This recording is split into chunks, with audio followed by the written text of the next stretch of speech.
Unlike Scrooge, Fred symbolises the good in people, as he sets a good example of how we should behave towards one another, particularly towards family. A representative of the middle class, Dickens uses Fred's character to show generosity towards others, especially at Christmas time. This is seen in Fred's invitation to Scrooge to celebrate Christmas at his house. The contrast between Scrooge and Fred is developed through dialogue. We first meet Fred when he arrives to wish Scrooge a Merry Christmas. "A Merry Christmas, Uncle! God save you!" Dickens's use of exclamations emphasises Fred's generosity of spirit towards his uncle and to Christmas. Dickens also reminds us of the importance of God when Fred blesses Scrooge. By way of contrast, Scrooge's exclamations "bah" and "humbug" reveal a misanthropic, cynical attitude. The use of contrasting exclamations heightens the differences between the two foils and emphasises Scrooge's lack of goodwill. Dickens develops the contrast between the two men through heat imagery when he associates Fred with warmth. He had so heated himself with rapid walking, his face was all in a glow. Not only is Fred literally warm, but he emits a metaphorical warmth to those around him.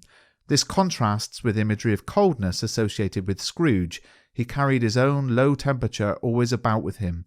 By employing contrasting imagery, Dickens encourages the reader to make comparisons between the two men and to judge Fred as the better man. Dickens uses listing in direct speech when Fred regards Christmas as a kind, forgiving, charitable, pleasant time. Dickens' use of listing, or asyndetic listing as there are no conjunctions, speeds up the pace and draws the attention of the reader to the adjectives, which all have positive Christian connotations, aligning Fred with goodness. In this way, the reader is made aware that Scrooge's isolation is through his own choice and free will. It has not been imposed on him by members of his family. The writer also uses mirroring as a technique to illustrate Fred's character in relation to his mother and Scrooge. Even though Scrooge has not made any time for his family, Fred still persists on inviting him for Christmas dinner when he visits his uncle to deliver the season's greetings. This action mirrors that of Fan, who collected Scrooge from school when he was a boy.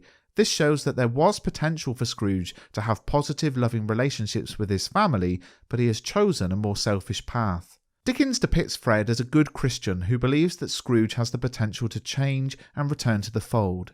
Even though he has a genuine reason to feel aggrieved, Fred refuses to be heavily critical of Scrooge's self-centered ways.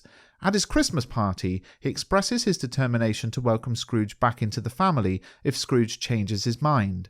"I mean to give him the same chance every year, whether he likes it or not, for I pity him." Fred might be entitled to be somewhat irritated with Scrooge's repeated rejections, but he almost appears stubborn in his refusal to give up on his uncle.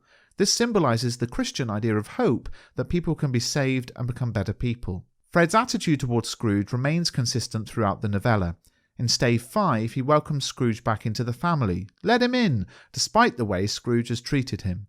Through the exclamation, we see that he accepts flaws and remains friendly, despite the circumstances. Finally, when the future Tiny Tim dies, Fred assumes a paternal, caring role by saying that he is heartily sorry and offering to be of service to Bob Cratchit. Again, he shows the compassion that Scrooge lacks. He helps rather than exploits Bob. To a certain extent, Fred comes across as an unbelievable, two-dimensional character. But is it important that Fred appears to be too good to be true? The answer is no. Dickens uses Fred as a symbol of goodness. He's a role model to the reader, showing us how we should behave, especially towards difficult relations.